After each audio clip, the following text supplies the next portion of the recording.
देख रहे हैं कथा व्यथा यूट्यूब चैनल की स्पेशल प्रस्तुति, जिसका आदि न अंत, वो है अनंत। जटिल कथाएं आपकी भाषा में। नमस्कार। जय श्री श्याम, जय श्री श्याम, जय श्री श्याम। आप सुन रहे हैं कथा अद्भुत प्रस्तुति अनंत भाग 2 में आपका स्वागत है। इस भाग 2 में आप सुनेंगे श्रीमद् भागवत महापुराण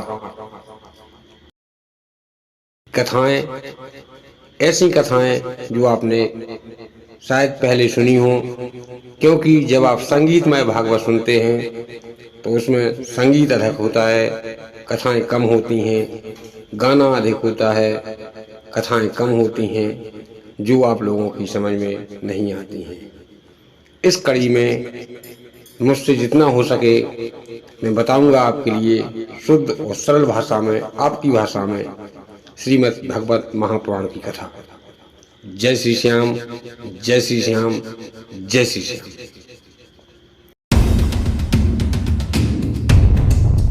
सज्जनों, आज मैं आपको श्रीमद् भागवत महापुराण के पहले दिन की कथा सुनाने का पूर्ण प्रयास करूंगा।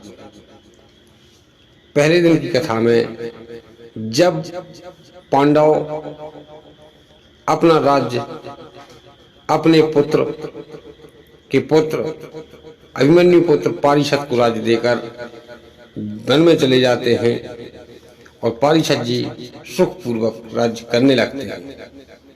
इस घटना के कुछ समय बाद एक दिन पारिषद जी अपने रथ पर सवार होकर सोने का मुकुट धारण किए हुए जंगल में जाते हैं शिकार खेलने के लिए।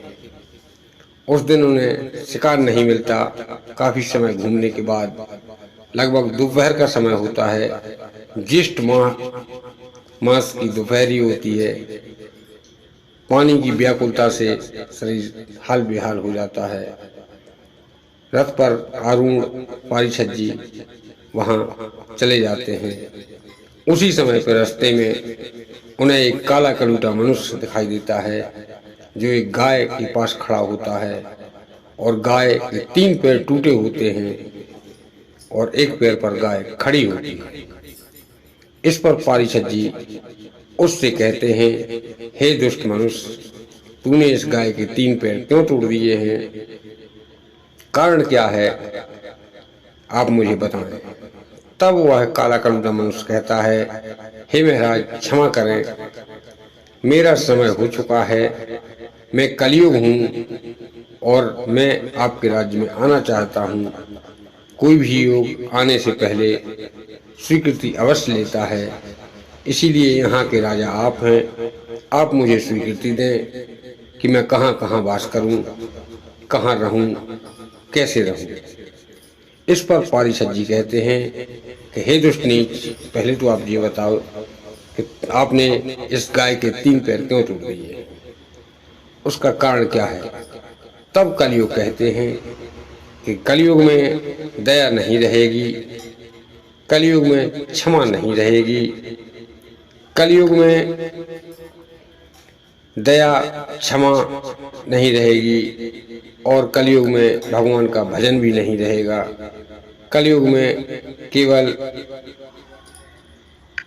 केवल दान ही श्रुधार्य होगा। इसीलिए मैंने इस गाय के 3 पैर तोड़ दिए हैं। अब कलयुग में जो जितनी भक्ति कर पाएगा, जो जितना दान कर पाएगा, वही उसके साथ में जाएगा और वही सामने आएगा। अब महाराज, आप मेरे रहने का स्थान बताइए, मुझे कुछ स्थान दीजिए जिससे मैं रहूं और अपना राज्य करूं।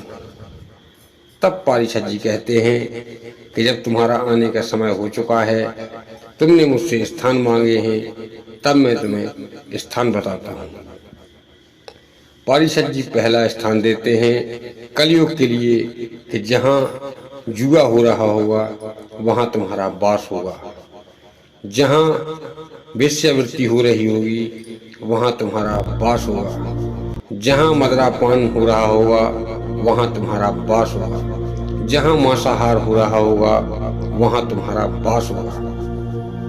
इतना सुनने के बाद कलयुग मुस्कुराने लगता है और कहता है, हे महाराज, ये तो आपने ऐसी चीजें दे दी जिनसे आप घृणा करते हैं और सामान्यतः लोग घृणा करते हैं। ठीक है, जैसी आपकी इच्छा, आपका राज्य है, आप मुझे जहाँ भी जगह देंगे मैं सिरोधार्य करता हूँ, लेकिन एक मेरी विनम्र निवेदन है कि मुझे कोई एक ऐसा स्थान दीजिए जहाँ पर मैं आराम से वास कर सकूं। तब पारिषद जी कहते हैं कि उस स्थान के लिए तुम्हें छूट है, एक स्थान पर कोई मांग लो, मैं तुम्हें वहां पर वास करने का जगह दूंगा, ऐसा मेरा वचन है। इस पर कलयुग कहता है कि हे महाराज शिरोमणि, हे भूपति, हे पांडव वंशज, आप मुझे स्थान देना चाहते हैं तो एक स्थान सोने में दे दीजिएगा। इस पर पारिषद जी कहते हैं, ठीक है, जैसी तुम्हारी इच्छा, आज से तुम सोने में वास करो।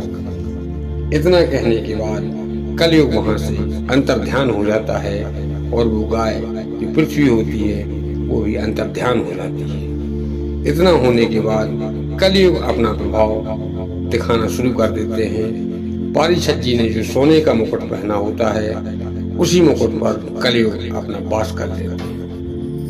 और जब एक कहावत है, आप लोगों ने सुनी होगी कि सोना मिलना बुरा होता है और सोने का गिरना भी बुरा होता है। यही कारण है कि सोने में कलयुग का वास होता है। इसीलिए लोग कहते हैं कि सोना मिले बुरा, सोना गिरे बुरा। अब आ जाइए अपनी कथा पर। जब मुकुट पर सोने का मुकुट लगाए रहते हैं उस पर कलयुग अपना वास कर लेता है और पारिषद जी की मति भ्रष्ट कर देता है। थोड़े आगे चलते हैं, आगे जाके देखते हैं कि एक आश्रम बना हुआ है, उसमें एक महात्मा संत अपनी ध्यान में लीन होते हैं और वो होते हैं समिक ऋषि।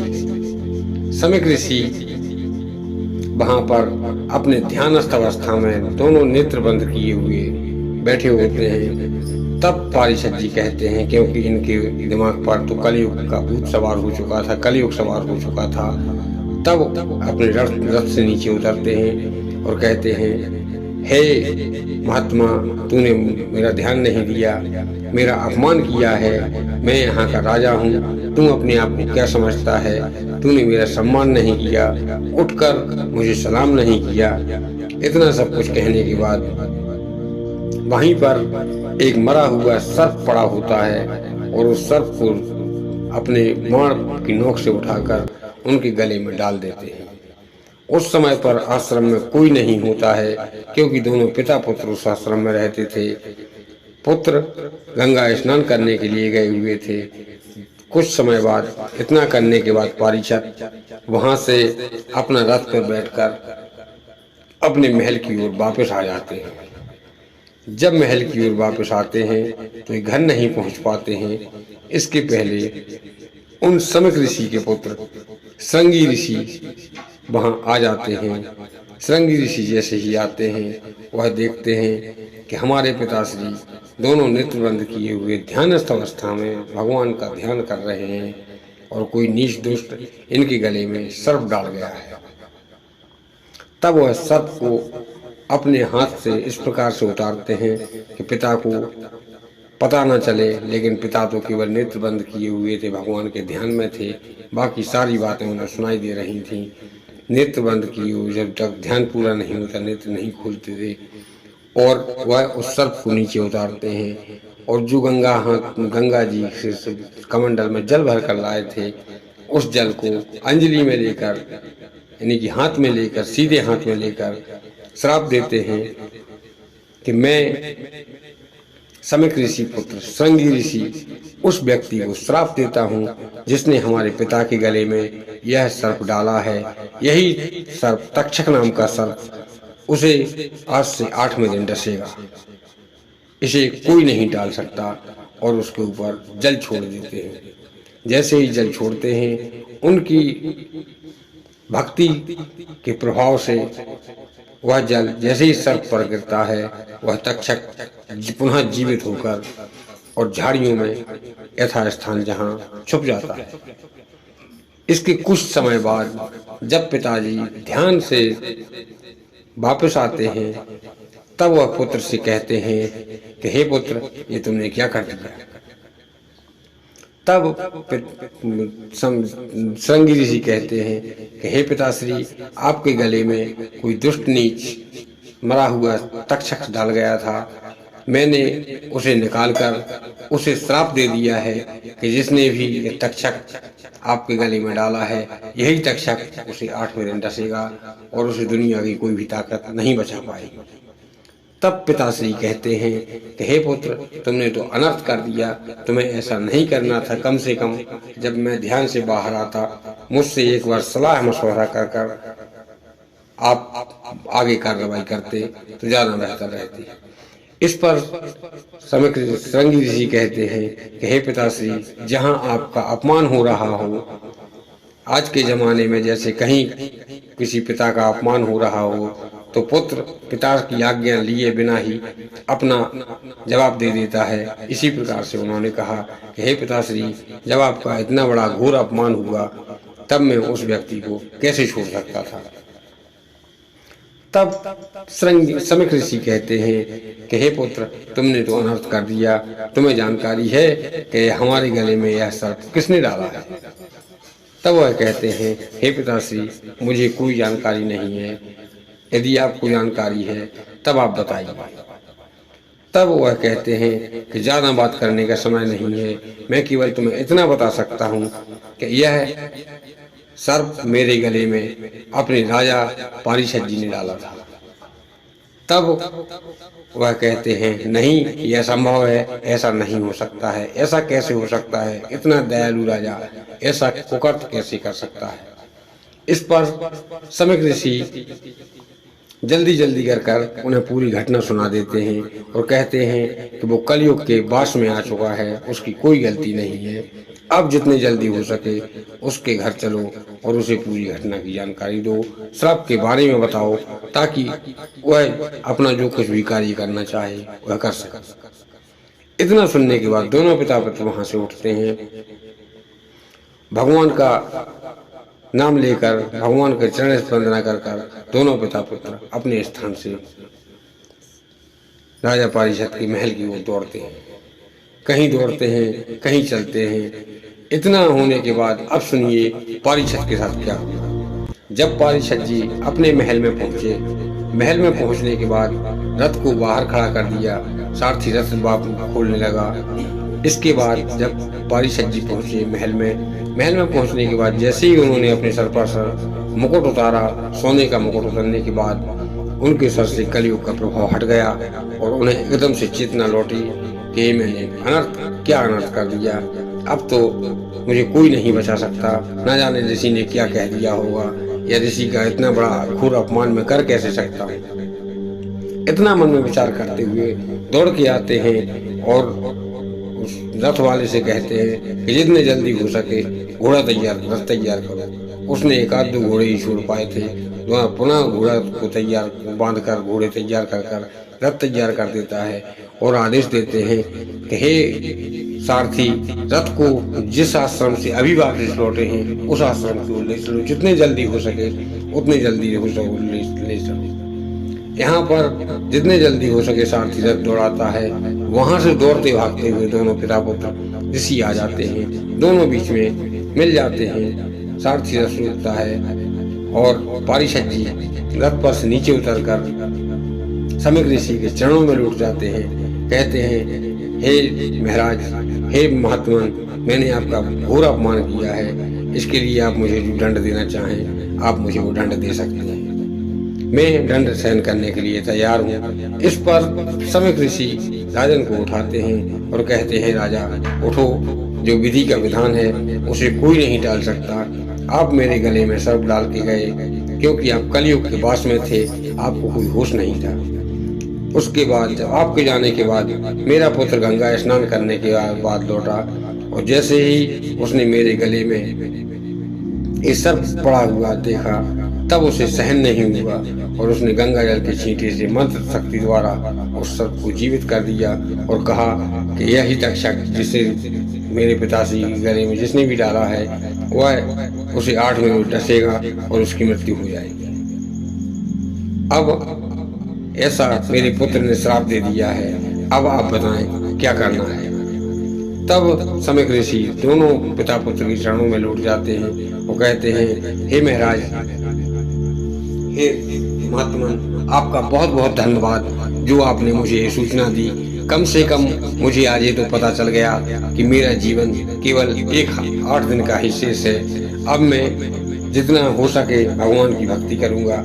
हे गुरुवर, मैंने अपराध तो किया है, अक्षम्य अपराध किया है, लेकिन मुझे उसका कोई बोध नहीं था। अब मैं आपसे एक विनती करता हूँ, यदि आप मुझे उपाय बता सकें तो उपाय बताएं कि ताकि मेरे इस शरीर की, इस आत्मा की मुक्ति हो जाए और जो होना है वह उसे कोई नहीं रोक सकता है। इस पर पारिषद जी से समिक ऋषि कहते हैं कि राजन, उपाय तो है, लेकिन उसके लिए यदि आप घर जाएंगे, घर से वापस लौटेंगे, तैयारी करेंगे, तब बहुत कम समय बचेगा। यदि आप घर जाएंगे, राजमहल जाएंगे, तब बहुत समय व्यतीत हो जाएगा। इस पर राजा कहते हैं, राजा के साथ और भी सेना वाले चल रहे होते हैं, उनसे कहते हैं कि जो गुरुदेव कह रहे हैं इनका कथन सुनो और घर पर जाकर बताओ। तब गुरुदेव कहते हैं कि हे महाराज, यदि आप बचना चाहते हैं, अपने शरीर की मुक्ति चाहते हैं 8 दिन में, तो केवल एक ही स्थान है और एक ही मनुष्य है, एक ही महात्मन है जो आपको 7 दिन में तार सकते हैं। मेरी तो इतनी क्षमता नहीं है कि मैं आपको 7 दिन में तारने की बात कह सकूं। तब पारिषद जी कहते हैं कि हे गुरुवर, मुझे बताइए मुझे कहाँ जाना होगा। तब ये बात हस्तिनापुर की है, जो आज नई दिल्ली के लगभग 15 किलोमीटर दूरी पर बना हुआ है। तब वह बताते हैं कि आपके लिए रथ से सवार होकर जितने जल्दी हो सके उतने जल्दी नैमिषारण्य क्षेत्र पहुंचना होगा। नैमिषारण्य क्षेत्र आपको पता होगा, अगर पता नहीं है तो मैं आपको बता सकता हूं कि जो आज उत्तर प्रदेश की राजधानी लखनऊ है, लखनऊ में एक जिला पड़ता सीतापुर है। सीतापुर से लगभग 25 किलोमीटर दूरी पर नैमिषारण्य क्षेत्र है। वहां पर भगवान विष्णु द्वारा छोड़ा हुआ चक्र जो आज भी घूम रहा है, चक्र तीर्थ के नाम से फेमस है। उसी स्थान पर वेद व्यास जी ने, गणेश जी ने भागवत लिखी, वेद व्यास जी ने बोली, गणेश जी ने भागवत लिखी, और उसी स्थान पर जाकर पारिषद के लिए वेद व्यास पुत्र सुखदेव जी ने भागवत सुनाई।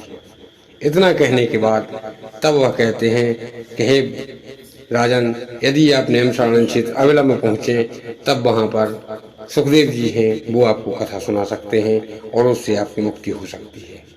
इस पर सेना वालों से कहकर वह अपने घर खबर पहुंचा देते हैं और रथ पर आरूढ़ होकर एक रथ और मंगाते हैं। तत्काल गुरुजी और दोनों गुरु शिष्य पिता पुत्र को उस रथ पर बैठाते हैं, अपने वाले पर दूसरे रथ मंगाते हैं, उस पर राजा बैठते हैं और दोनों रथ कुछ सेना सहित नैमिषारण्य क्षेत्र के लिए रवाना हो जाते हैं।